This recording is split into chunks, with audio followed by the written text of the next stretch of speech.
Irmãos, pregar na igreja do NASP é sempre um desafio. Primeiro porque eu sou membro daqui, embora um pouco visitante, mas sou membro. Segundo porque santo de casa não faz milagre. Terceiro porque essa é uma igreja com muitas mentes, muita gente que pensa, você tem que cuidar muito com tudo. Mas eu espero que a graça de Deus esteja conosco e que o Espírito Santo realmente fale aqui nessa reflexão que teremos nos próximos minutos. Eu queria, nesse momento, compartilhar com os irmãos, e vocês vão entendendo, à medida que eu vou lendo, o porquê do sermão que eu vou pregar. Eu vou pregar hoje sobre o livro de Daniel. E eu queria abrir com um comentário escrito pela autora Ellen White. Eu esclareço, em primeiro lugar, que Ellen White não é a Bíblia.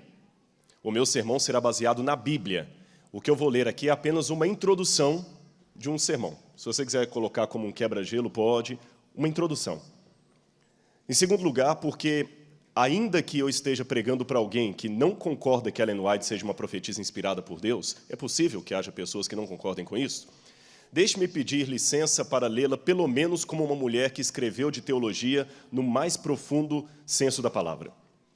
Ainda que eu não acreditasse no dom profético de Ellen White, eu sou obrigado pelo menos a dar-lhe um título honoris causa de teóloga. Porque ela escreveu com tanta propriedade que, falando não agora como adventista, mas como teólogo, eu poderia, sem a menor sombra de dúvida, colocar Ellen White no patamar de Karl Barth, de Schnarrenburg e grandes outros teólogos aí que são estudados e que fazem livros a respeito deles, John Wesley e outros mais. A profundidade com que ela escreveu de temas de Bíblia é tão tremenda que, ainda que eu tire dela o título de serva de Deus ou profetisa inspirada por Deus, ainda que eu tire esse título dela, eu tenho, no mínimo, de considerá-la honoris causa uma teóloga. E se eu poderia começar um sermão pregando usando um texto de Karl Barth ou de qualquer outro teólogo do passado, por que eu não poderia começar com Ellen White? Tá certo? Esclarecido isto, vocês vão entender, à medida que eu vou ler o texto e outros comentários que eu vou fazer aqui, por que eu elegi pregar sobre Daniel nesta manhã para a igreja. Como temos que dar a fonte do que estamos lendo, o que eu vou agora apresentar para os irmãos está no livro Testemunhos para Ministros e Obreiros Evangélicos, a partir da página 112. Ela escreve assim: o Espírito de Deus tem iluminado cada página das Escrituras Sagradas, mas há aqueles sobre os quais pouca impressão elas fazem, por serem imperfeitamente compreendidos. Ao ouvir a sacudidura, pela introdução de falsas teorias, esses leitores superficiais, não ancorados em parte alguma, são como areia movediça. Escorregam para qualquer posição para agradar a tendência de seus sentimentos de amargura. Deixe-me interromper a leitura aqui. Semana passada, por coincidência, eu estava no túmulo de Ellen White. Nós tivemos uma programação ali nos Estados Unidos de gravação e, no sábado, fomos para a igreja e a equipe que estava comigo pensou, o que a gente pode fazer no sábado, além de ir para a igreja? Eu falei, bom, eu tenho uma sugestão para vocês. Se vocês quiserem, eu posso levar vocês para conhecer Battle Creek, que é uma cidadezinha perto da Andrews, a gente estava na Andrews, e tem muita coisa interessante para mostrar lá, e é um passeio condizente com as horas do sábado. O pôr do sol dando quase 10 horas da noite, você imagina que tem que preencher de uma maneira... Lá no verão, o pôr do sol dá bem tarde. Então, pegamos o carro e fomos para Battle Creek. E eu mostrei lá a vila dos pioneiros e falei, olha, vocês sabiam que Ellen White está sepultada aqui? Ah, não, então vamos conhecer o túmulo de Ellen White? Ah, queremos. Pegamos o carro e fomos lá. No cemitério, uma coisa me surpreendeu. Parecia uma tragédia. Árvores enormes, arrancadas, com raiz e tudo. Muitas caídas sobre túmulos. O cemitério parece que tinha passado por uma devastação que eu nunca tinha visto isso. Eu me assustei, porque o cemitério é muito bonito lá, muitas árvores frondosas, muita sombra, e dessa vez a maioria das árvores arrancadas, mas com a ventania que você via árvore, algumas quebradas, árvores de troncos muito grossos, outras arrancadas com raiz e tudo. Algumas caindo em cima de túmulos, quebrando túmulos. O túmulo de Ellen White estava intacto. E eu perguntei depois para alguém o que foi aquilo, e ele me disse que um tornado havia passado lá mais ou menos uma semana antes e arrancou aquelas árvores ali. E eu comecei a refletir quando eu vi aquela cena. Em primeiro lugar, o que eu li aqui está ilustrado ali. Árvores enormes, com raiz e tudo, caídas ao chão. E se me permitem uma ilustração parabólica, por mais que você seja uma árvore firme, você também pode cair. se a sua firmeza não for na palavra de Deus? Aquelas árvores estavam aparentemente firmes. Eram árvores, eu não sei quanto tempo demoraram para atingir aquele tamanho, mas eram árvores enormes. E até a pessoa que nos explicou isso disse depois que a tristeza deles é quando é que eles vão ter de novo aquele bosque daquele cemitério totalmente arborizado, porque vai demorar até as árvores crescerem de novo, plantar tudo de novo. Muitas pessoas que estão na igreja como árvores frondosas, tanto tempo aí na igreja, quando vier o vendaval das doutrinas, talvez vão cair. Mas eu também refleti sobre outras coisas ao ver aquela cena ali. Eu pensei que interessante. Essas árvores cresceram aqui, mas a voz que essa mulher teve continua falando. As árvores caíram, mas a pena inspirada continua pregando. Aqui está sepultada uma mulher que os livros dela estão sendo escritos e publicados no mundo inteiro. Que pessoas estão se entregando aos pés de Jesus e à leitura da Bíblia pelo que essa mulher escreveu. Essas árvores podem cair, mas a frágil mulher que hoje está morta continua falando através dos seus escritos. Mas eu pensei um pouquinho mais ainda, irmãos. Aquelas árvores, como eu disse para os irmãos, eram antigas. Eu não sei quanto tempo elas demoraram para atingir aquele tamanho, mas caíram. E Ellen White morreu em 1915, e Jesus não voltou. E eu pensei, Senhor, quanto tempo mais essa sepultura vai permanecer como sepultura? Quanto tempo mais vamos sepultar os nossos mortos? Quanto tempo mais vamos esperar até que, por fim, se levantará sobre a terra o meu Redentor, como vocês cantaram? Até quando vocês vão continuar cantando isso aí como uma esperança? Agora eu estou falando com vocês não como um pastor, mas como um crente. Algumas pessoas perguntam, o teólogo também tem dúvidas? Claro que sim. Pode dizer um exemplo de uma dúvida sua? Posso. Eu a exponho do púlpito. Até quando, Senhor? Até quando? Por mais que eu estude, eu acordo todo dia e falo, Senhor, quando é que Jesus vai voltar? E, irmãos, eu não posso reclamar da vida que eu tenho. Eu tenho um casamento, graças a Deus, maravilhoso. Eu faço o que eu gosto. Vivo numa comunidade muito boa. E eu estou cansado de brincar, de viver aqui. Até quando, Senhor? Eu vou contar uma coisa para os irmãos, talvez alguns vão até rir. Não me tomem por síndrome de idoso, mas eu fiz 40 anos ano passado. E descobri uma coisa que as pessoas falavam. Pode ser psicológico. Mas quando você faz algumas passagens da vida, coisas mudam. Quando você se torna adolescente, mais ou menos 14 anos, como muda? Radical assim. Você começa a perceber coisas nas meninas que você não percebia antes. Você começa a perceber espinhas no seu rosto que agora começam a incomodar. Não é isso? Não é psicológico, não é, professora? Um pouquinho antes, na infância também, tem aquela fase assim que você quer ficar com a mamãe o tempo todo, tem aquela fase que você odeia que sua mãe te beije na bota da escola, quando vai deixar ali. São mudanças. Quando você faz 21 anos também, é outra mudança. Puxa, agora eu sou um adulto, agora eu tenho que me... E quando você faz 40 anos também, você começa... Eu começo a perceber coisas que eu não percebia. Começam a aparecer marcas no seu corpo que antes você não tinha, no rosto. Você começa a notar a velhice com mais sensibilidade do que notava antes. Às vezes, um artista de TV que você via, nossa, como é que esse homem está diferente? E eu fui ao concílio de pastores agora, foi uma bênção e maldição. A gente reencontra com os colegas, ele, rapaz, você tinha cabelo? Um dia um pastor pregou desse púlpito aqui, eu estava assistindo com minha esposa, e falou assim, antes me chamavam de meu jovem, agora já me chamam de velho amigo. Eu comecei a rir, eu falei, mas peraí, ele estudou comigo, eu estou rindo de quê?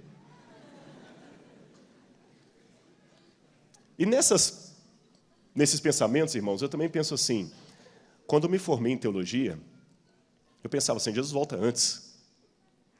Eu já estou tendo ex-alunos, colegas de seminário hoje. Eu era o professor mais novo do seminário. Eu ficava falando, agora já tenho colegas que foram meus alunos. E Jesus não voltou. E o teólogo pergunta, Senhor, até quando? Até quando, Senhor? Talvez você em casa está fazendo essa pergunta, talvez você que está aqui está fazendo essa pergunta, Senhor, até quando? Talvez eu estou pregando para muitos jubilados que estão falando assim, Senhor, eu não esperava jubilar. Eu já jubilei, já tem 10 anos aí, o Senhor não voltou. Até quando, Senhor? Ellen White me dá uma sugestão. Ela diz aqui como é que eu posso reafirmar a minha fé. Ela diz, Daniel e Apocalipse devem ser estudados. Há necessidade do mais íntimo estudo da palavra de Deus, especialmente devem Daniel e Apocalipse merecer a atenção como nunca antes na história da nossa obra. Podemos ter menos a dizer em alguns sentidos quanto ao poder romano e ao papado, mas devemos chamar a atenção para o que os profetas e apóstolos têm escrito sob a inspiração do Espírito Santo de Deus. De tal modo, tem o Espírito Santo moldado as questões, tanto no dar a profecia, como nos acontecimentos descritos, que ensina como o agente humano deve ser conservado fora de vista, escondido em Cristo, e que o Senhor Deus dos céus, a sua lei, devem ser exaltados. Lede o livro de Daniel. Recapitulai ponto por ponto a história dos reinos que estão ali representados. Contemplai os estadistas, concílios, poderosos, exércitos, e vede como Deus operou para abater o orgulho dos homens e lançar por terra a glória humana. A luz que Daniel recebeu de Deus foi dada especialmente para esses últimos dias. As visões que ele viu às margens do Ulai e do Hidekel, os grandes rios de Sinear, estão agora em processo de cumprimento, e logo ocorrerão todos os acontecimentos ali preditos. Já que ela falou dessas visões, eu queria ler essas visões com os irmãos. Vamos ler Daniel, capítulo 12?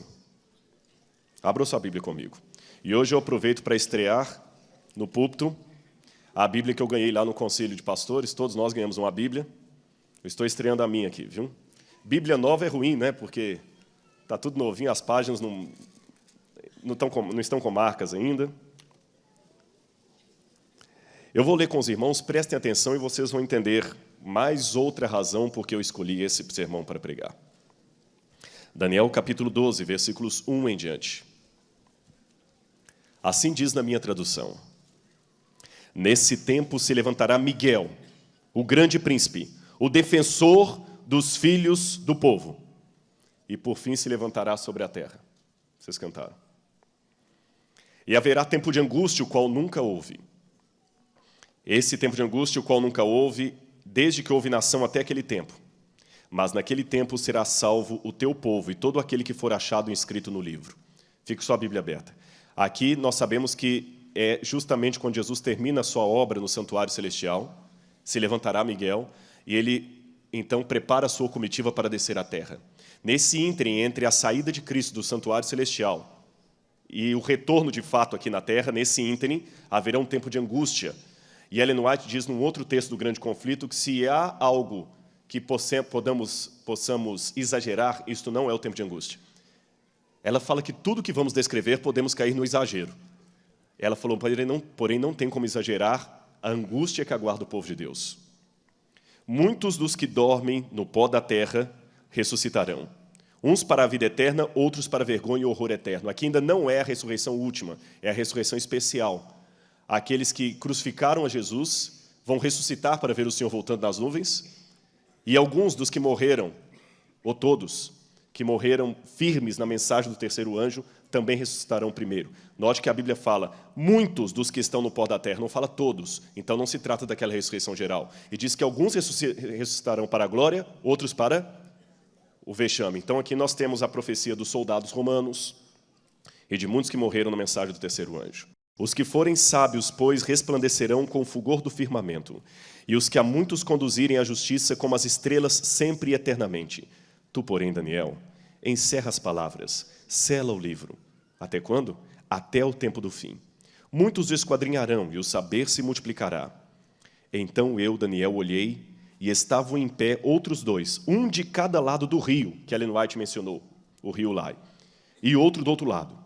Um deles disse ao homem vestido de linho que estava sobre as águas do rio, quando se cumprirão essas maravilhas? Aqui outro ponto que eu quero interromper a leitura. Aqui está a dúvida do teólogo, que era a dúvida até de um mensageiro celestial. Quando se cumprirão essas maravilhas, Senhor? Daniel teve o privilégio que nós não tivemos. Ele viu. E quando ele viu, ótimo, Senhor, maravilha. Mas quando? Quando sucederão essas coisas? Ouvi o homem vestido de linho que estava sobre as águas do rio, quando levantou a mão direita e esquerda ao céu, e jurou por aquele que vive eternamente que isso será depois de um tempo, 2 tempos e metade de um tempo. E quando se acabar a destruição do poder do povo santo, estas coisas se cumprirão. Eu ouvi, diz Daniel, porém não entendi. Então eu disse, meu Senhor, Desculpe, quando será o fim dessas coisas?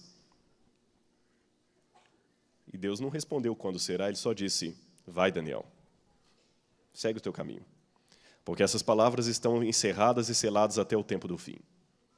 Muitos serão purificados, embranquecidos e provados, mas os perversos procederão perversamente e nenhum deles entenderá, mas os sábios entenderão. Depois do tempo em que o sacrifício diário for tirado e posta a abominação assoladora, haverá ainda 1.290 dias. Bem-aventurado o que espere e chega até 1.335 dias. Tu, porém, segue o teu caminho, até o fim, pois descansarás. E ao fim dos dias te levantarás para receber a tua herança. Desculpe-me se eu frustro alguns nessa manhã, mas eu não vou explicar os 1.290 dias, nem 1.335 dias. Esse é um assunto ainda em aberto, há posições, e eu não creio que aqui um púlpito, o sermão, seria o lugar ideal para discutirmos esse detalhe da profecia. Mas ele está dentro do contexto aqui.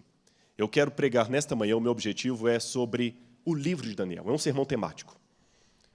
Como que eu, através do livro de Daniel, respondo essa angústia que eu tenho como teólogo? Senhor, até quando? Até quando? Quantos morreram esperando, e até quando, Senhor? E quanto tempo mais? Há várias crianças aqui na igreja, até quando, Senhor? Milhares de pastores reunidos em Foz do Iguaçu, conclamando, pedindo a Deus o Espírito Santo, e pregando de casa em casa a esperança, Jesus voltará, e amém, e vai voltar, mas até quando, Senhor? Eu pergunto. E eu quase que ouço a voz de Deus falando como Daniel, vai, Rodrigo, segue o teu caminho. Continua dando suas aulas e pregando. Deixa o quando comigo. Prega o que eu mandei.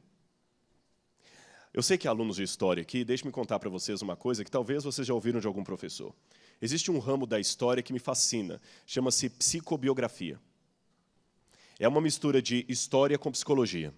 A psicobiografia é o seguinte, ela toma a análise psicológica de uma personagem do passado.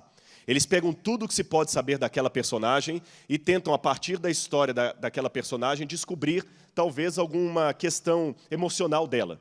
Por exemplo, através de cartas deixadas, você pode descobrir se a pessoa sofreu de depressão, os tipos de traumas que ele trazia consigo. Há alguns que usam a psicobiografia para tentar entender por que Hitler tinha tanto ódio dos judeus. E há algumas pistas interessantes. Alguns diagnósticos até interessantes, a partir de cartas, a partir de contexto. E eu queria aplicar algumas regras da psicobiografia sobre o homem que escreveu isso aqui. O homem por detrás do escrito, o próprio Daniel. E eu vou mostrar para vocês alguns slides. Para falar desse homem, Daniel, eu quero mostrar essa mulher para vocês aí. E eu quero falar um pouquinho dela com vocês. Já que eu falei que eu quero analisar Daniel, deixe-me falar dos sentimentos por detrás de alguém que é acadêmico. Quem estudou na Andrews possivelmente foi aluno dessa mulher. E eu quero compartilhar para os irmãos que foi uma das pessoas que eu tive maior prazer e emoção em conhecer. O nome dela, Leona Running. 96 anos. E eu a entrevistei quinta-feira da semana passada. Essa entrevista vai para o ar no segundo semestre no Evidências. Eu confesso que eu terminei a entrevista chorando. Para quem talvez não saiba quem é Leona Running, eu vou explicar para vocês por que eu estou dando tanta ênfase a essa mulher. Ela simplesmente domina 13 idiomas diferentes. E, apesar dos seus 96 anos, ainda possui tremenda lucidez, como poucos.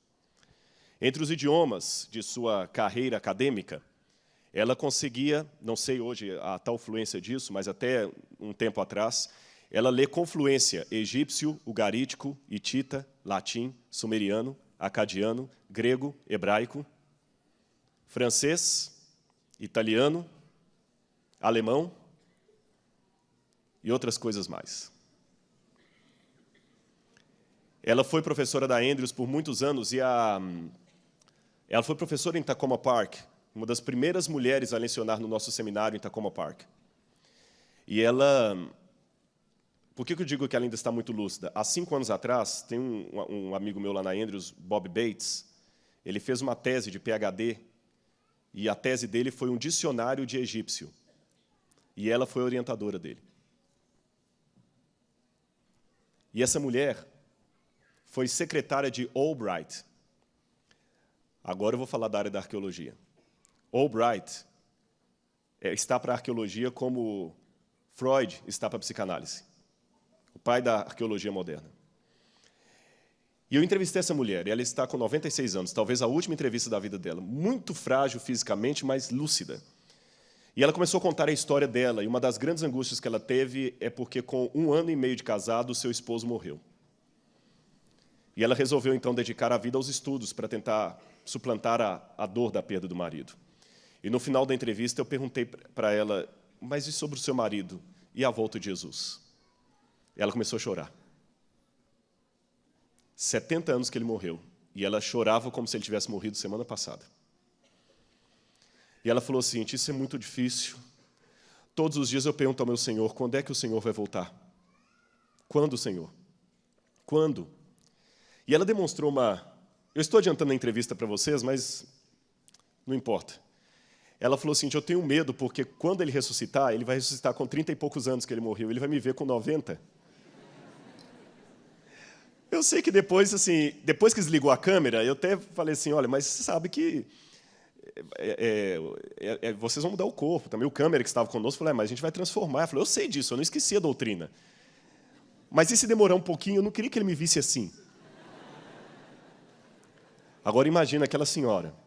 Mas, irmãos, vocês vão ver depois a reportagem no Novo Tempo. Quando ela começou a chorar, e ela foi chorando, me dói muito a ausência do meu esposo. Eu não me dói muito, por isso que ela mergulhou no mundo acadêmico. Até como... Ela trabalhava na Voz da Profecia, ela fez os primeiros sermões em inglês para o pastor Roberto Rabelo passar para o português. Os primeiros sermões da Voz da Profecia foi ela que fez. Ela conheceu o pastor Rabelo menino, quando ele chegou nos Estados Unidos para estudar.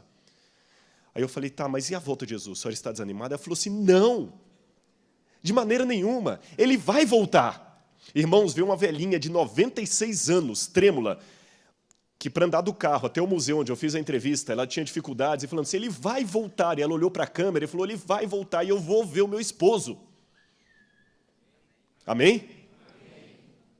Eu falei assim, eu não preciso falar mais nada nesse programa.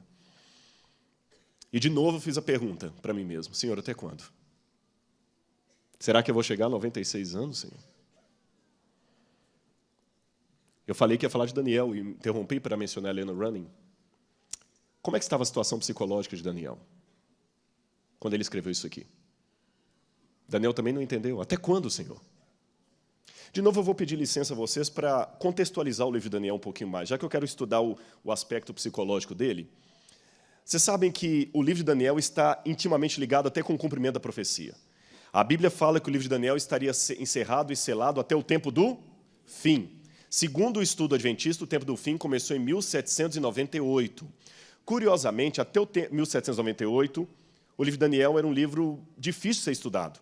Mas, um pouquinho antes disso, várias pessoas começaram a estudar Daniel. Você tem Manuel Lacunza, você tem o próprio Newton, Francisco Mejia, na Argentina, pessoas estudando o livro de Daniel, Johann Bengel, na Alemanha, depois, mais tarde, Guilherme Miller, nos Estados Unidos. E, em 1798, alguns colocam 99, Napoleão estava com o exército dele no Egito e descobriram a Pedra de Roseta. A descoberta da Pedra de Roseta deu início à arqueologia moderna. E o pessoal começou a escavar o Egito. E começou a levar muita coisa do Egito. E depois que escavaram bastante o Egito, alguém falou o seguinte, olha, já que estamos escavando o Egito, vamos escavar o berço da civilização, a Suméria. E aí foram escavar a Suméria e descobriram a cidade de Babilônia. Aí começaram a descobrir, arqueologicamente, o ambiente onde viveu o profeta Daniel. Aí agora eu tenho elementos para falar de Daniel. Que interessante. Quando o livro de Daniel foi aberto, a arqueologia começou a escavar a Babilônia. Aqui está a montanha de Hilá, onde ficava a antiga Babilônia, hoje em Bagdá. Muitos duvidaram que Babilônia existiu. Até essa época, 1898, muitos diziam que Babilônia nem existia. Mas um homem chamado Robert Coldway desconfiou que aquelas casas dos beduínos que ficavam na beira do rio Eufrates eram feitas com tijolos muito antigos. E quando ele foi examinar, esses tijolos eram da Babilônia. Ele voltou a Hilá, da onde os beduínos tiravam aqueles tijolos, e percebeu que eles estavam tirando tijolos milenares para construir a casa deles. Ele começou a escavar aquela montanha e descobriu, esse é Robert Coldway, ele descobriu que embaixo de Hilá estavam as ruínas de Babilônia. Olha quanta coisa foi fotografada na época. Tudo isso aí estava por milênios desaparecido. Os críticos da Bíblia diziam que Babilônia não existia, mas a arqueologia mostrou a existência de um grande império mencionado na Bíblia, chamado Babilônia. E não somente isto, eles também começaram a encontrar escritas cuneiformes ali, que ajudaram a contar a história daquele lugar. E uma dessas pedras revelou, inclusive, a existência de personagens mencionados ali no livro de Daniel, por exemplo, Nabucodonosor. E uma delas está hoje aqui no NASP, graças à doação do professor e pastor Paulo Barbosa. Para quem não conhece, o pastor Paulo Barbosa foi por muitos anos professor no Espírito Santo, e ele ganhou, uns 40 anos atrás, esse tijolo que vocês estão vendo aí. Esse tijolo foi trazido do Iraque, de alguém que foi trabalhar em construção civil, e trouxe o tijolo e falou, vou jogar isso fora, fazer o quê com isso?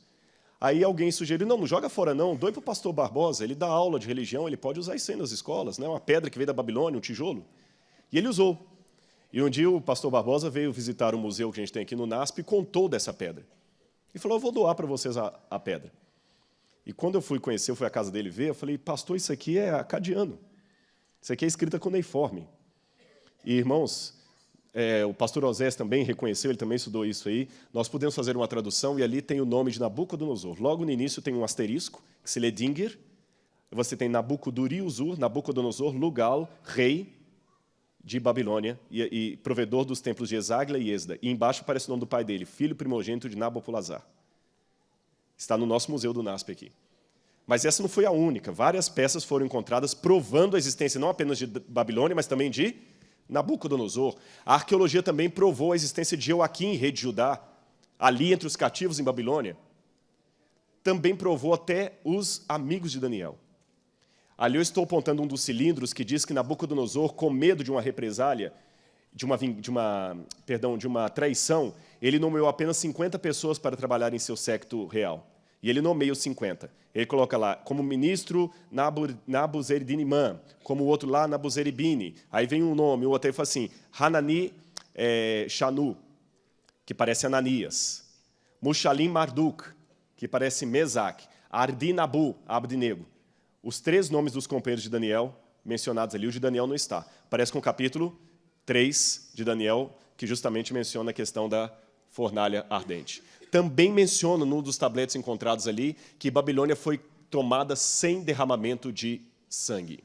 Bom, esse é o contexto histórico que a arqueologia me diz, e aqui nós temos o tamanho da cidade de Babilônia, com o rio Eufrates passando no meio dela. Olha Daniel entrando nessa porta aí. Essa é a porta de Estar. A Bíblia diz que Daniel era um jovem. Pela palavra hebraica que está ali, Daniel deveria ter uns 16 anos de idade. 15, 16 anos. Quantos jovens aqui têm 15, 16 anos, mais ou menos? Levante a mão, só para eu ter uma noção. Levanta bem a mão. Tem vários. Vocês estão com mais vergonha que os adultos? Fiquem em pé, porque eu não estou conseguindo ver vocês. Só para eu ver. Só para ver. Levanta. Poucos. Tem aqui 1, 2, 3, 4. Não vou chamar à frente, não. Pode ficar tranquilo. Nem vou dar prêmio, mas pode ficar em pé.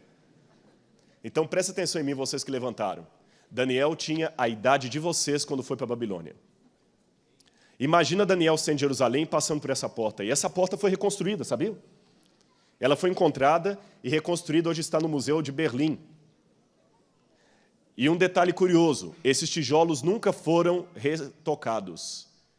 Lá em Bagdá você tem uma cópia da porta de Estar. A original está na Alemanha. Aqui você tem Marduk, que estava ali na porta, e o leão. Isso é feito de lápis lazuli, 2.600 anos, nunca retocado. Agora, olha que interessante, um dos símbolos da Babilônia era o leão. E esse leão tem uma característica que outros leões não têm. Percebem qual é? Asas. Daniel, capítulo 7. O símbolo de Babilônia era um leão com asas. Quando eu olho para a arqueologia, eu entendo porque que Daniel usou aquele símbolo. Ou Deus mostrou aquele símbolo para Daniel. Um leão com asas, símbolo da Babilônia. Mas Daniel ficou impressionado com tudo aquilo, mas ao mesmo tempo angustiado. Quantos anos eu falei que Daniel tinha? 15 ou 16. De Jerusalém até Bagdá, que seria mais ou menos a distância de Jerusalém à Babilônia, dá uns 900 quilômetros se você andar em linha reta. Mas as pessoas não andavam em linha reta. Elas iam circundando montanhas, subindo, descendo. Eu posso falar de 1.500 quilômetros de caminhada, 25 quilômetros por dia a pé. Imagina você andar cerca de 1.500 quilômetros a pé, com algemas e com detalhe. Você não está indo para umas férias, você está indo para a prisão. Imagina. Num sol que chega a 45 graus e andando. E você era nobre. Até quando, Senhor, vai durar essa algema? Até quando, Senhor? E um detalhe a mais. Quando Daniel chegou lá, Daniel tinha saudade de casa. Foi ali que eles escreveram o salmo que diz: no rio da Babilônia nos assentávamos e chorávamos, lembrando-nos de Sião. Aqueles que para lá nos levaram pediam-nos: cante-nos uma música da sua terra. Mas nós dizíamos: Senhor, como poderemos cantar em terra estranha? Esse salmo é chamado de salmo de romagem. Você já viu na Bíblia escrito assim, salmo de romagem, o salmo de peregrinação? Eu vou explicar por que a vocês. Os judeus que continuaram morando no cativeiro, quando iam para Jerusalém nas festas religiosas, eles vinham pelo caminho cantando esses salmos, que eram salmos da época do cativeiro. Por isso são chamados salmos de romagem ou salmos de peregrinação. Imagina Daniel sentindo isso aqui. E eu vou revelar uma coisa agora que talvez assustar alguns da igreja, como me assustaram, essas coisas aqui. Vocês estão vendo essa cena aí? Não sei se dá para ver ou está um pouco apagado o slide. Isso é uma cena de um painel assírio. E os babilônios imitavam os assírios na sua crueldade. E os assírios tinham um costume, quando eles levavam jovens cativos para trabalhar para o rei, e como eu falei, os babilônios também imitaram isso. Sabe qual era o costume? Em primeiro lugar, escolhiam jovens de boa aparência. Segundo, jovens da família real. Por que da família real, pastor? Simples. Muitos daqueles jovens poderiam ser o copeiro do rei, para experimentar um vinho antes do rei bebê-lo, para ver se o vinho estava envenenado ou estragado. E somente um jovem de alta posição social saberia distinguir um vinho bom de um vinho ruim. Concordam comigo? Então é lógico que um rei queria do lado dele como copeiro alguém que fosse nobre. Traduzindo para hoje, seria como se um soberano quisesse como secretários, como empregados, alguém que soubesse um nó de gravata italiano, alguém que soubesse como engraxar um sapato de couro especial, alguém que entendesse como se coloca um terno. E não podia pegar alguém da periferia que não sabe aquilo, então ele ia escolher alguém da nobreza. Por isso que Daniel foi. Só que havia um problema para os assírios e babilônios. Um jovem bonito, inteligente, poderia atrair a atenção da esposa do rei. Irmãos, eles costumavam castrar esses jovens. Esse painel que vocês estão vendo aí mostra alguns eunucos castrados. Como eu sei que eles estão castrados? Eles não têm barba. Além da inscrição que diz isso, geralmente o castrado ele para de produzir testosterona, pelos começam a ficar finos, a voz às vezes afina. Não significa virar homossexual. Viu? Não tem nada a ver uma coisa com a outra. Mas alguns comentaristas, repito, para ficar bem claro, e você que está em casa não mal interpretar, não significa que a pessoa se transforma em homossexual, nem efeminado. Ficou claro? Esclarecido isso aqui, para não dar nenhuma dúvida para ninguém. Alguns comentaristas levantam a hipótese que Daniel também sofreu esse tipo de castigo. Eu não posso afirmar isso aqui, mas realmente é uma coisa que... Com base em que, pastor, esses comentaristas afirmam isso? Bom, eu vou dar para vocês alguns exemplos. Letra A. Quem cuidou de Daniel e os companheiros dele? O chefe dos eunucos. Letra B. A Bíblia não menciona a família de Daniel. Ah, pastor, mas a Bíblia também não menciona a família de João, nem de... Então, não significa que... O silêncio é um argumento muito fraco, concordo com você. Mas lembra quando Daniel foi atirado na cova dos leões e os 3 companheiros na fornalha ardente? Depois que eles saíram dali, quem foi atirado no lugar deles? Os inimigos deles. E eles foram atirados sozinhos? Com quem? Com a família, porque naquele tempo, quando alguém era condenado à morte, a família toda ia junto. Então, o fato dos companheiros de Daniel serem lançados na fornalha ardente, não mencionar esposas nem filhos, e Daniel na cova dos leões também sozinho, indica que não tinha família, porque se tivesse mulher e filhos, teriam lançados juntos. Outro argumento. Olha esse texto que eu gostaria de ler com vocês. Isaías, capítulo 39, versículo 7. Isaías 39, verso 7. Dos teus próprios filhos que gerarem, tomarão para que sejam o quê? Eunucos no palácio do rei da Babilônia. Deixa-me perguntar para a igreja. Essa profecia de Isaías, relativa ao cativeiro, diz que Deus ia trazer o cativeiro por que razão? Porque Israel era fiel? Não ouvi a resposta. Porque Israel estava cumprindo a lei? Por que veio o cativeiro, irmãos? Porque Israel pecou. Porque Israel estava em apostasia. Eu pergunto a vocês, Daniel estava em apostasia? Mas Daniel sofreu a consequência. Outra lição que eu aprendo do livro de Daniel. Você que está sentado aí agora, lembra que Ellen White falou dos murmuradores? Você está disposto a sofrer junto com o povo de Deus as consequências da apostasia do povo de Deus, mesmo que você esteja sendo fiel? Esse é um recado especialmente para os dissidentes. É fácil fazer um movimento e ficar criticando de fora. Quando a senhora White fala no livro Santificação sobre a oração de Daniel, ela fala, Daniel se identificou com Israel pecador. Olha o capítulo 9 de Daniel. Quando ele ora, ele fala, Senhor, nós, primeira pessoa do plural, nós temos pecado contra ti. Daniel não tinha pecado, mas mesmo assim, é lógico, tinha pecado no sentido, ele era um pecador. Eu disse, ele não estava naquela apostasia, mas eu quero dizer, mesmo naquela situação de espiritualidade, ele não apontava o dedo para criticar, ele se envolvia com a igreja. E quando nós estamos nas nossas rodinhas aqui em volta do colégio, nós nos identificamos com a igreja ou a gente critica? Esse povo, essa igreja, não é mais como no meu tempo. Com todo respeito a alguns que já são mais experientes do que eu respeito tremendamente aqueles pioneiros. Mas ali naquela igreja também tinha problemas. Se não teriam terminado a obra do Evangelho, Jesus tinha voltado. Então não acho que é criticando a juventude de hoje, achando que a de ontem era melhor, que a de hoje não presta. E da mesma maneira, vocês jovens, não é desrespeitando os mais velhos, achando que eles não sabem nada, porque pelo contrário.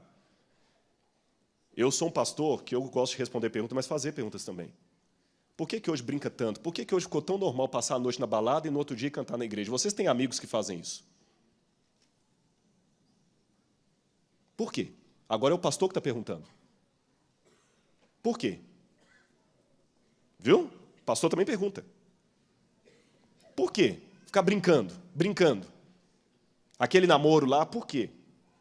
Irmãos, eu confesso para vocês, eu vejo algumas cenas de alguns namorados aqui que eu não vou chamar a atenção, porque eu sei que eu vou passar por idiota ainda, mas pensa se Deus está sendo louvado com alguns tipos de namoros que alguns têm, até dentro do campus ou fora dele. Pensa se Deus está sendo louvado com o que está aparecendo no seu computador lá no quarto. Tá bom? E antes de falar assim, esses velhos, eles não querem... Respeite, é a igreja. Meu pai foi muito duro comigo. Você vai ser como Daniel, vai se identificar com os erros do seu pai e pedir perdão a Deus? Ou você vai ficar só criticando?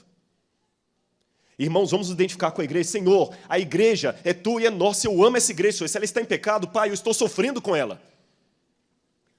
Daniel, se proceder essa hipótese que Daniel sofreu esse tipo de agressão física, irmãos, vocês não estão entendendo onde é que eu quero chegar agora? Eu posso ter demorado a vir até aqui, a questão da psicologia, o lado psicológico de Daniel. Quando ele perguntou, até quando, Senhor, quando se cumpriram essas maravilhas? Imagina o que é para um homem sofrer esse tipo de agressão física. Sendo fiel a Deus, jovem, na flor da idade, belo, inteligente. Senhor, por quê? Por quê, Senhor? E vou contar para vocês outras coisas que eu aprendo do livro de Daniel. O que o livro de Daniel me ensina? Em primeiro lugar, não ceder em princípios. Quando eu leio Daniel capítulo 1, lá diz assim, e propôs Daniel firmemente não se contaminar com a iguaria do rei. Isso era mais do que simplesmente ser vegetariano ou não ser vegetariano, irmãos. Aliás, nem peguem isso aí para falar que Daniel era vegetariano, viu? Não vou entrar nesse mérito aqui, mas eu não acho que é... Não podemos usar passagens que não estão dizendo aquilo para provar o que a gente gostaria que provasse, entende? É muito perigoso isso. Daniel foi fiel ali porque o rei estava servindo carnes sacrificadas a ídolos. E ele falou, não vou comer. Não vou comer. Quando no hebraico fala, e determinou-lhes o rei a ração diária, vaieman, em hebraico, vaieman, Este é um verbo em hebraico que admite Deus como sujeito. Em hebraico tem essa peculiaridade, tem alguns verbos em hebraico que o sujeito só pode ser Deus. Por exemplo, quando Deus determina Adão e Eva, Deus coloca nomes sobre Adão e Eva, o rei de Babilônia coloca nomes sobre Daniel e seus companheiros, e lhes determina, Vaiemam, o rei se colocou no lugar de Deus. A cena do Gênesis se repete aqui em Daniel. No Gênesis, Deus coloca nome em Adão, ele determina o que comer. Aqui o rei coloca nome sobre Daniel, ele determina o que comer. Daniel fala assim, não, eu vou comer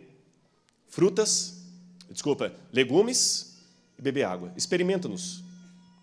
Daniel não cedeu. Daniel não negociou com a sua identidade como adventista. Segunda coisa que eu aprendo no livro de Daniel.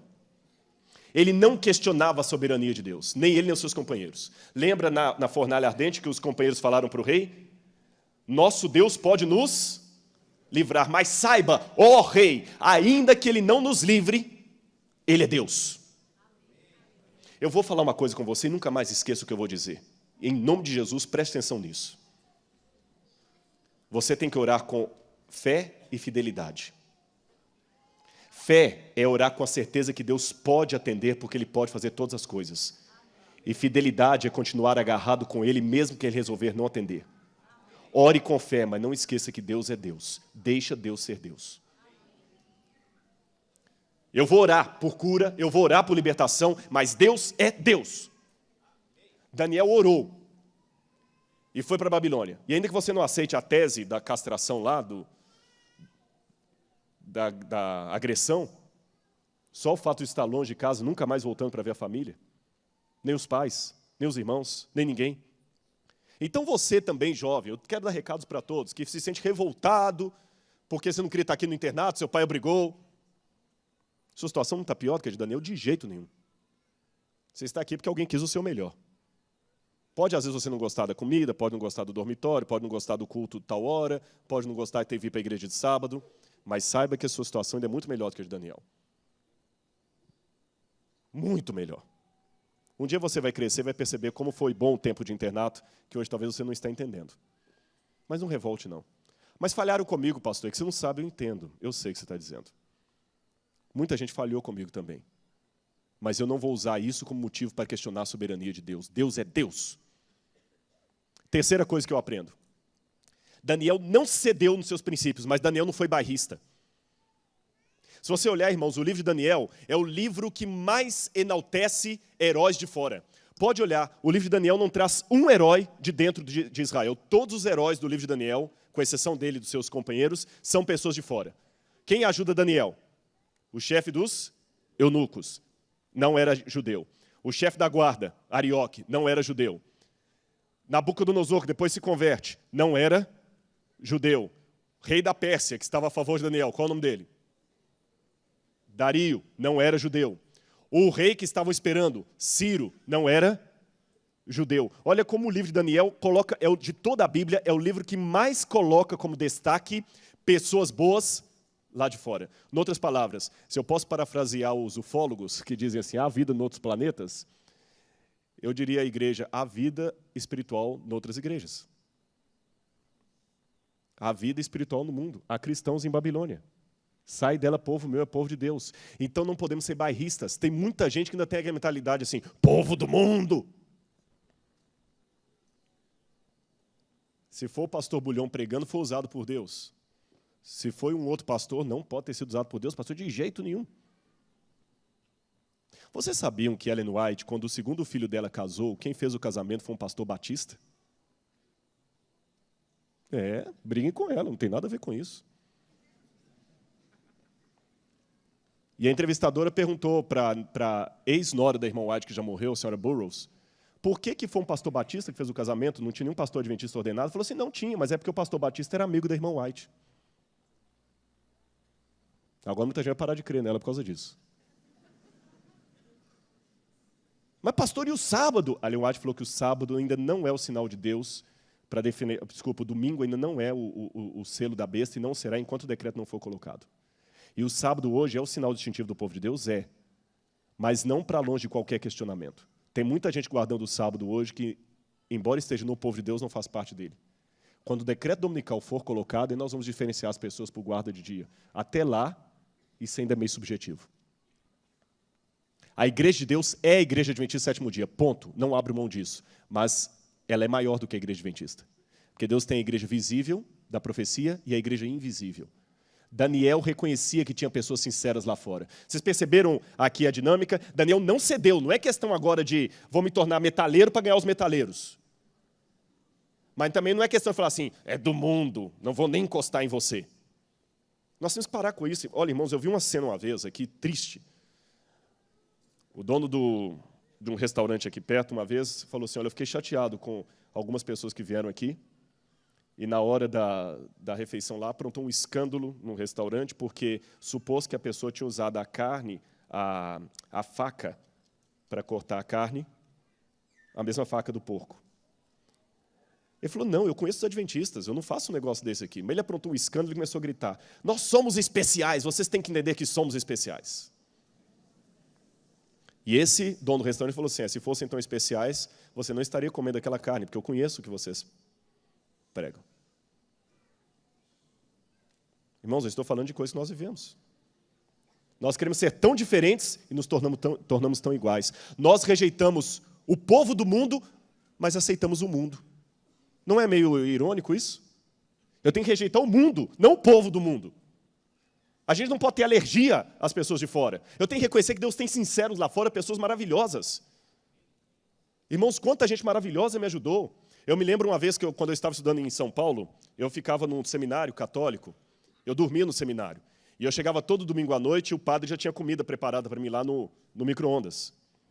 E um dia eu peguei a comida lá, e quando eu fui comer, ele, Rodrigo, desculpa, perdão. Ele saiu correndo, o que foi? Tomou o prato da minha mão, jogou fora assim, desculpe, eu esqueci que hoje era o dia que você vinha, e a empregada colocou tocinho de porco no feijão. Desculpe, faz o seguinte, coloca o arroz aqui que está limpinho, eu vou fazer um ovo para você aqui, um omelete e tudo mais e tal. E esse padre veio aqui assistir um sermão que eu preguei aqui há muito tempo atrás. Eu vou falar que esse homem é um hipócrita? Deus tem sinceros lá fora. Eu posso ser um adventista sem discriminar. Amém? Então, eu estou indo bem no sermão. Silêncio pode significar sono, pode significar um monte de coisa. Outra coisa que eu aprendo no livro de Daniel. Ter bons modos para testemunhar. Irmãos, a Liz Lee apareceu com um livro lá em casa que eu queria até transformar num manual missionário. Regras de etiqueta. Como se portar numa mesa, o que evitar, o que não evitar. Interessante, né? Como se portar a uma mesa. E eu achava que nós devíamos ter um livro de regras de etiqueta no evangelismo. Que às vezes nós pagamos muito mico na hora de evangelizar. A gente acha que já tem que de cara falar do sábado. Tem jovens universitários que acham que o jeito dele pregar é na primeira aula de biologia é já levantar a mão e debater com professor em sala de aula sobre criacionismo e evolucionismo. Não é aí. O homem é professor, ele é doutor, ele está 20 anos dando aula ali, você é primeiro-anista. Você tem que primeiro demonstrar que você é o melhor aluno daquela faculdade. Que você é gente boa, que vale a pena te ouvir, que você entrega seus trabalhos em dia. Aí, o dia que você abrir a mão e falar o seguinte, desculpa, eu discordo disso aí, tu não vai querer te ouvir, não. Se você é tão inteligente e discorda, alguma razão tem. No primeiro dia, você é um ilustre desconhecido. Hoje eu estou casado com minha esposa, mas no primeiro dia que eu conheci, eu desse um beijo na boca dela. Desculpa o cacófato, eu não estaria dando aula aqui. Primeiro você tem que conhecer a pessoa tinha que conhecer para ver que vale a pena te ouvir. Daniel, antes de falar qualquer coisa, mostrou que ele era. Daniel tinha que ser gente boa, irmão, senão o chefe da cozinha não ia arriscar por Daniel. Olha, todo mundo gostava dele, apesar da oposição que ele enfrentou, o chefe da guarda foi a favor dele, o chefe da cozinha foi a favor dele, Nabucodonosor se encantou com ele, Daniel era gente boa, valia a pena ouvir esse rapaz. Então, minha sugestão, pregue muito e fale só o essencial. Pregue muito e fale pouco. A sua vida é a única Bíblia que muita gente está lendo lá fora. Outra coisa que eu aprendo do livro de Daniel. Daniel, apesar de todo o sofrimento, continuava tendo alegria. O livro de Daniel é um livro que tem ironia e humor. Quando você lê no livro de Daniel assim, e Nabucodonosor disse, ao som da gaita, ao som disso, ao som daquilo, vocês vão se prostrar e não dá uma lista de instrumentos ali? Você notou, Lineu, que várias vezes repete os instrumentos? Sabe por quê? Humor. É engraçado.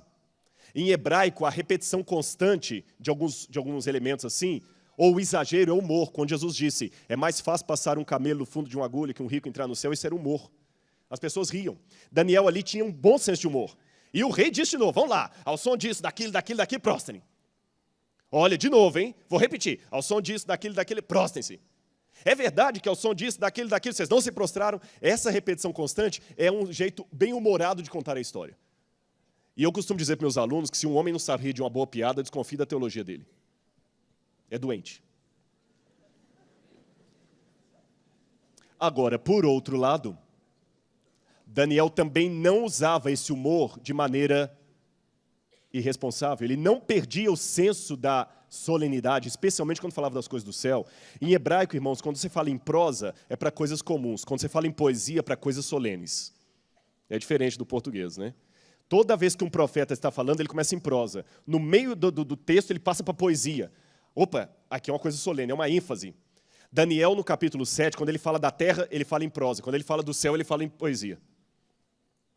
Toda vez você vê em Daniel, ele está falando dos animais, é prosa. Quando ele fala do filho do homem vindo para receber o reino, aquela cena ali do trono, ele fala em poesia.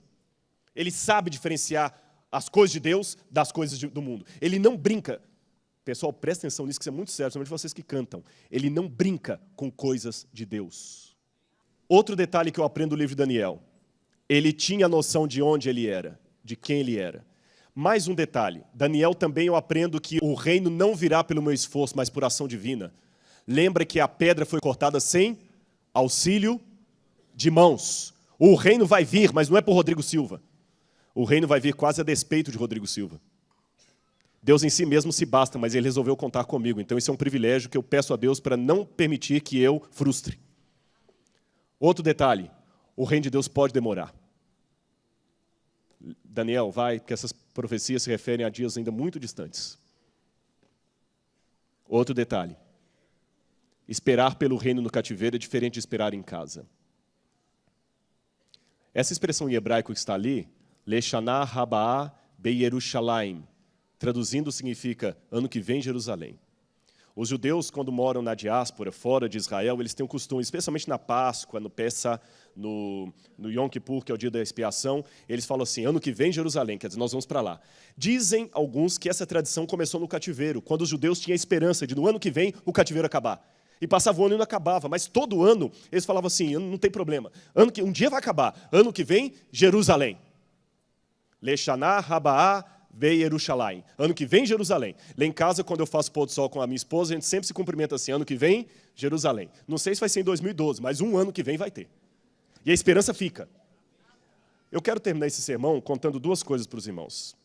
E desculpe, eu não quero transgredir o sábado por fazer menção de um filme. Quando eu fizer a menção do filme, vocês vão entender que é apropriado o comentário.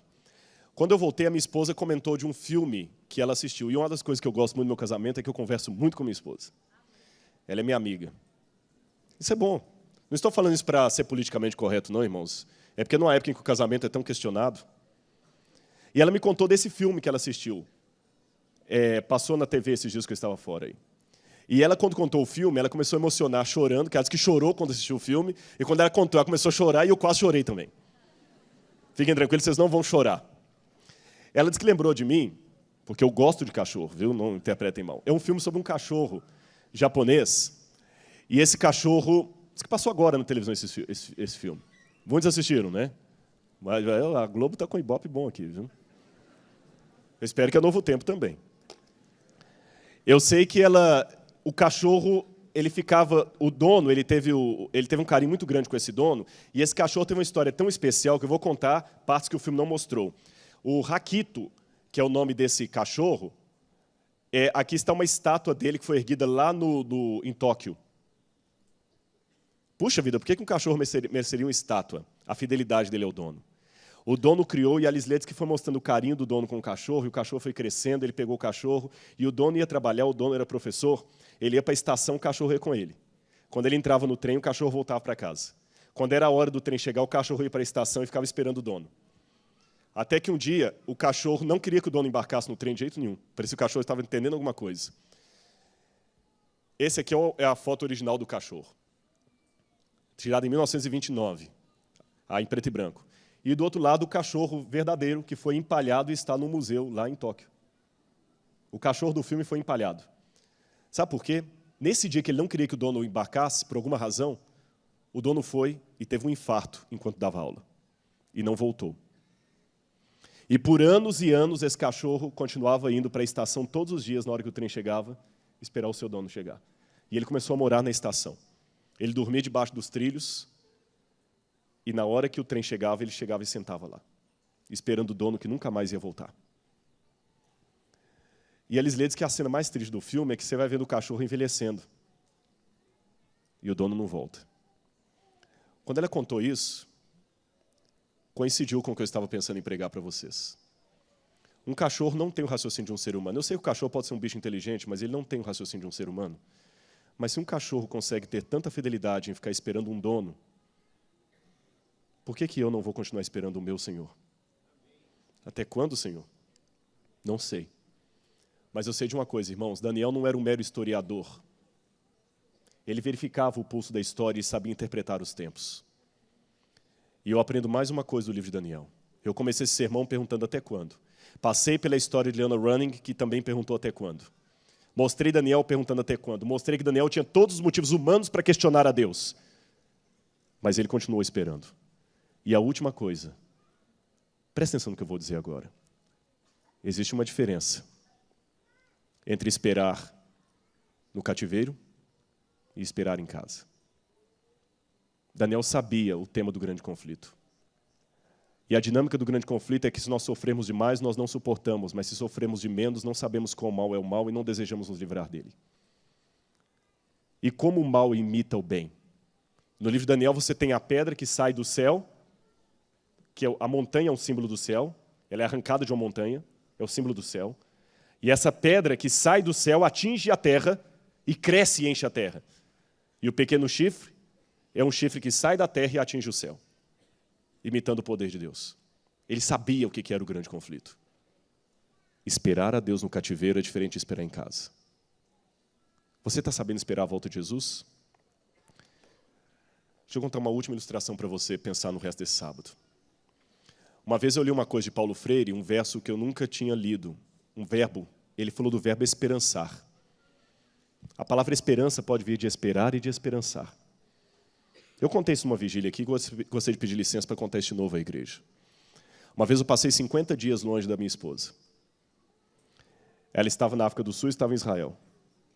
Quando eu voltei, eu estava ansioso por ver a minha esposa. E você vai entender nessa minha ansiedade o que significa esperançar. Eu fui para Caprioli ali esperar o ônibus chegar, e eu estava com flores na mão. E o meu comportamento dizia que eu estava esperançando. Não esperando, esperançando. E eu ficava andando para um lado, e aflito, e olhava na esquina, e o ônibus nada. Uma senhora perguntou, puxa, mas você está com tanta euforia, quem você está esperando? E eu nem percebi que eu estava tão empolgado. É a minha esposa. A sua esposa? Ela está vindo aonde? Da África do Sul. É mesmo? E o que você faz? Eu sou professor e pastor lá no NASP, sou da Igreja Adventista, a minha esposa é professora. E comecei, eu não sei, daqui a pouquinho eu sei que não era só aquela mulher, tinha uma outra com ela, mais um senhor, mais um outro, mais um outro, mais um outro. E uma chegou e falou assim, mas ela é sua namorada? Eu falei, mais do que isso, ela é esposa. E fiz assim, aí eu cutucou o marido, tá vendo? O ônibus chegou. A porta abriu, aquela primeira falou assim, não, espera aí, ele vai na frente. Espera aí, motorista, deixa ele entrar. A Lisle vai me matar para eu estar contando isso aqui, mas tudo bem. Quando eu entrei, que eu abracei, evidentemente beijei, porque casado pode. Todo mundo lá fora aplaudiu. A Lisle era mais conhecida lá fora do que qualquer um. Mas dessa história um tanto engraçada, eu quero ilustrar para vocês o que significa esperançar. Esperar é estar à espera de algo. Esperançar é ter tanta vontade que a coisa venha, que você leva outros a esperarem juntos com você.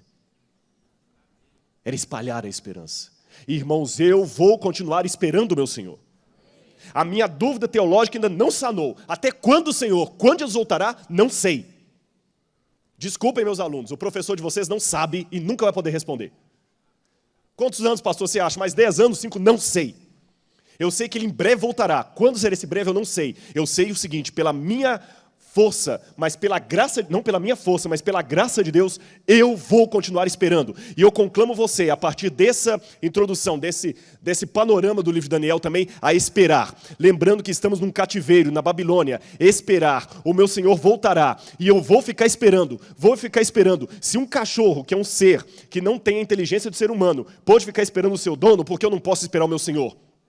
Então, em nome de Jesus, espere, porque Ele voltará. Até quando, Senhor, eu não sei. E enquanto você espera, estude as profecias de Daniel, estude Apocalipse. Você está na Babilônia, mas acreditem, meu irmão, Ele vai voltar. Meus amados, vocês que já jubilaram, talvez não esperavam chegar à jubilação, eu posso dizer que eu entendo a angústia de vocês, porque vocês não esperavam, mas Ele vai voltar. Eu sei que desde que vocês eram criancinhas na igreja, já diziam isso, vocês estão com 70, 80 anos, mas Ele vai voltar. Muitos já morreram, mas Ele vai voltar. Lineu, Ele vai voltar. Você era uma criancinha e seu pai já cantava, você já é um maestro hoje, mas Ele vai voltar. As músicas que vocês compõem, Jader, vão virar realidade.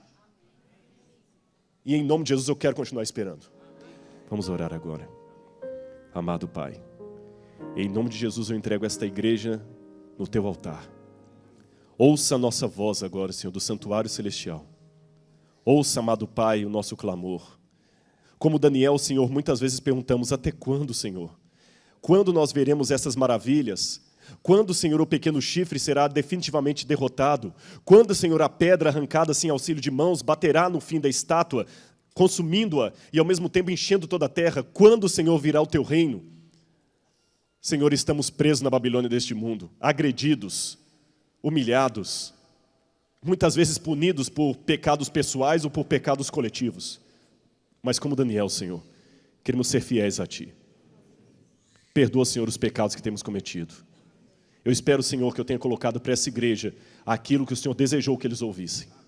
Eu abri a palavra, Senhor, e meditei com eles, refleti sobre aquilo que eu sinto quando leio a Tua Bíblia Sagrada. Então, Senhor, agora, não na qualidade de pastor, mas de membro dessa comunidade, eu peço por todos nós, dá-nos o reavivamento, Senhor. Dá-nos o poder do Teu Santo Espírito e que nós continuemos firmes esperando ao nosso Senhor. O Senhor em breve voltará, eu sei disso, mas eu não sei quão próximo será o próximo. Mas de uma coisa eu sei, Senhor, eu e a minha casa, por Tua graça, eu e a minha igreja, por Tua graça, continuaremos esperando o Senhor. E esperaremos servindo ao Senhor. Eu conclamo agora o Teu poder, o poder do Teu Santo Espírito sobre todos que estão aqui. E que a graça de Jesus repouse sobre cada um de nós, pois é em nome dEle que nós oramos. Amém, Pai. Amém, Senhor.